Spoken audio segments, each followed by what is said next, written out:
If you worry that your content isn't good enough, this video is for you. I used to drive myself crazy thinking that I had to create an immediately impressive piece of content every time. The way I saw it in my mind's eye is that my ideal client is out there and they're distracted, and I have like one chance, one opportunity, a fraction of a second to grab their attention, and I've got to make it immediately impactful. I've got to create such a world-class piece that when they see it, they're like, oh my God, this is great. There was so much value in here. Let's check out this person's work, or let's subscribe, or whatever. I was so afraid that I would be turning off the ideal clients and the people that I want to work with by creating a piece of content that wasn't good enough, that would basically kill my chance of my one and only chance in my mind of ever having a conversation with this person. So if you're in that boat, or if you're overthinking your content and constantly worrying about whether or not it's good enough,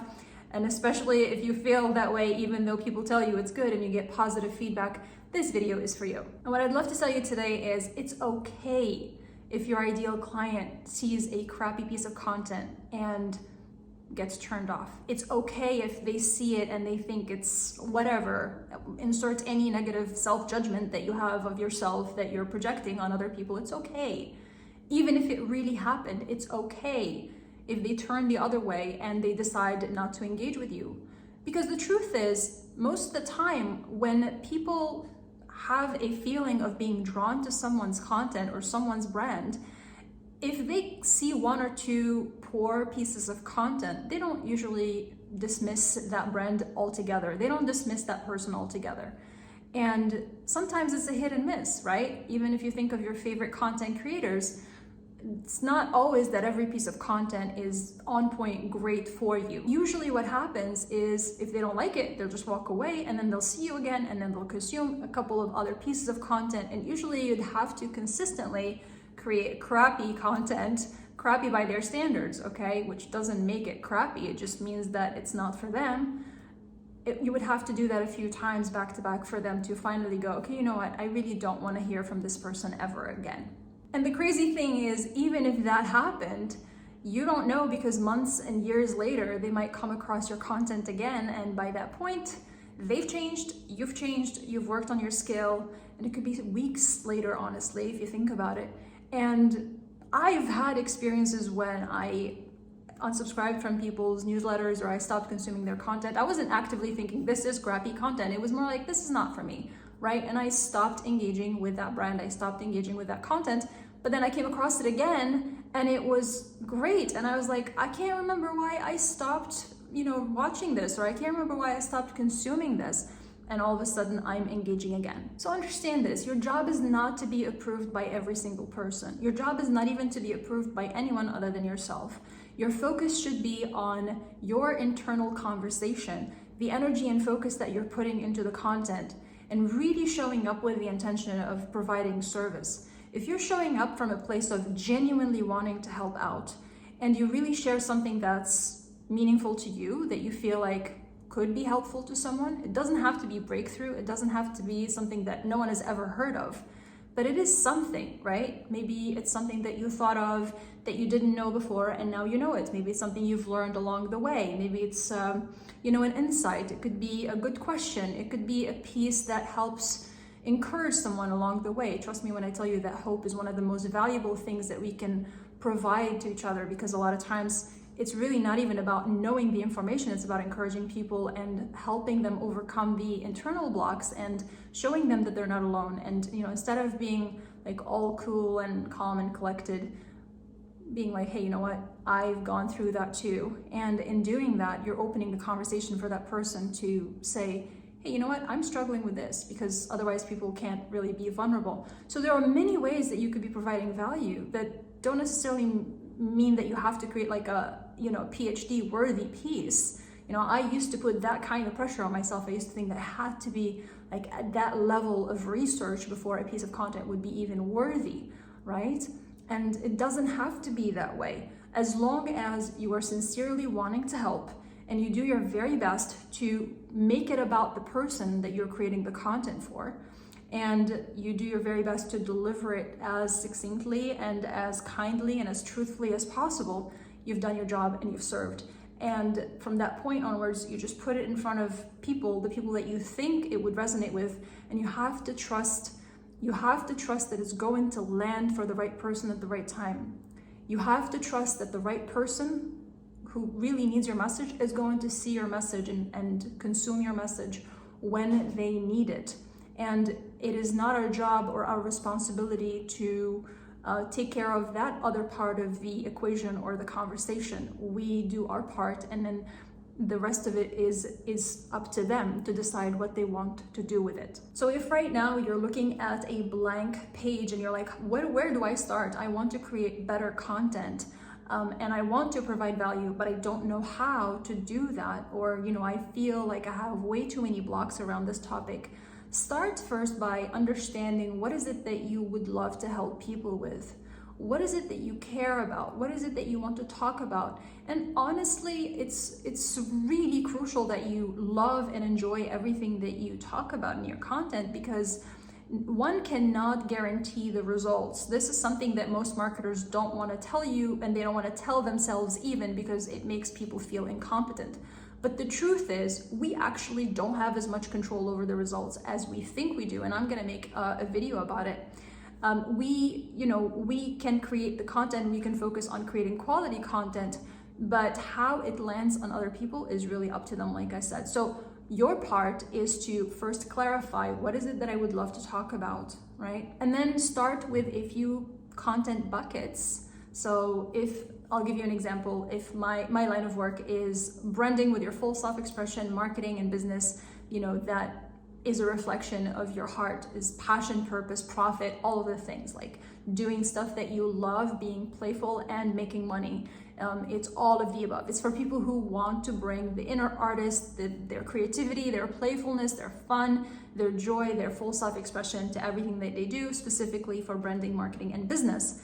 So what do I talk about? I can talk about a content bucket could be branding and marketing. Another content bucket could be self-expression or healing, because it's really important for full self-expression.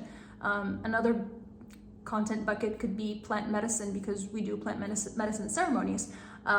Again, in the context of healing and being able to show up in that full unapologetic self-expression in your business, in your brand, and in your marketing. So as you can see, there are different buckets that I can talk about. And here, some people will tell you, you should be focused on a few things in the beginning so that you can create, basically a better brand or a stronger brand, whatever that means.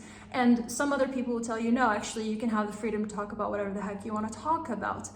Personally, I think it doesn't actually matter. Both of them are right. There's no right and wrong answers. Are these topics that you want to talk about important enough to you? And do you feel like you want to incorporate them even though they make no sense in the context of what you are offering, but it's part of your personality and you feel like, I really want people to know that I care about this specific thing? Sure. If you want to do it, do it. And if it's not important enough to you, there is truth in the fact that if you narrow it down to a few content buckets, at least in the beginning, it does help you cut through the noise, because people can always reference that this person is always talking about this, overarching topic, overarching subject, and they talk about it from different angles. So going deep in one specific topic is a lot better than going really wide with, your topics, but, have shallow coverage of those topics. So, it is true that it's easier to be memorable. It's easier to create awareness for your brand if you are more specific, but you don't have to limit yourself if that's something that you don't want to do. Have fun with it. Really, I think all of my videos always end on this freaking note. Have fun with it. It's really not worth it if you're not enjoying it. It's not worth it to create marketing campaigns or build a brand if you're not enjoying the process. What's the point? Like I always tell you, there are millions, infinite ways that you could be making money, infinite ways that you can build a quote-unquote successful brand or business, infinite ways that you can achieve the result, but the way you get there and how you do it is everything, and who you are while you're doing it is even more important. So have fun with it and allow yourself to be playful, because at the end of the day, when you are creating content that you enjoy, even if you don't see the results immediately, it's easier to keep going, it's easier to get better at it, it's easier to show up and to do the work because you love it, and you don't feel that pressure, that constantly looking at the piece and seeing, well, where's my ROI for the 5 minutes that I spent creating this video? So again, stop obsessing over creating a great first impression on people. It's actually counterintuitive and counterproductive. And it drives people to do crazy things. I just saw a comment today, someone was talking about this one content creator on LinkedIn who likes to create controversy because it works, because you get a lot of views and stuff, and I say quote unquote works because really it doesn't, unless what you're after is vanity metrics. But if you're building a brand and you're wanting to have real conversations and you want to be taken seriously, and you want your work to be taken seriously, those things don't work. But that's what this person does. And I mean, I don't know, maybe it works for them, who knows? If they're happy with it, that's great, that's awesome. But you don't have to do desperate things to get attention right away, because it's not important to be voted the best content creator in the world today. What's more important is that down the line, all of these little bits and pieces of value that you've added to the people that you genuinely care about, they add up into something incredibly meaningful. And trust that nothing goes to waste. I really believe this 100%. There's no effort that I've done with the right intention that's ever gone to waste. I've had people reach out to me years later. I've had people reach out to me with projects that I never thought were possible, as a result of having had those genuine, unattached conversations and, human interactions. God damn it! Like stop overthinking this shit. I'm talking to my past self and myself, and I'm talking to you. Anyway, thank you for watching. This was Aliana with Brands Are Alive. We help mindful and creative entrepreneurs and creators and brand builders in general bring their full self-expression, really know who they are, and bring all of it, okay, unapologetically, fully, freely into everything they create, into the brand that they build, into the business that they build. Our goal is to help you build a brand and business that make you feel alive, where you don't have to compromise on your passions, your purpose, and of course, profit. Because we love artists, but we don't want anybody to starve. We don't believe in that. All right, thank you for watching, and I'll talk to you soon.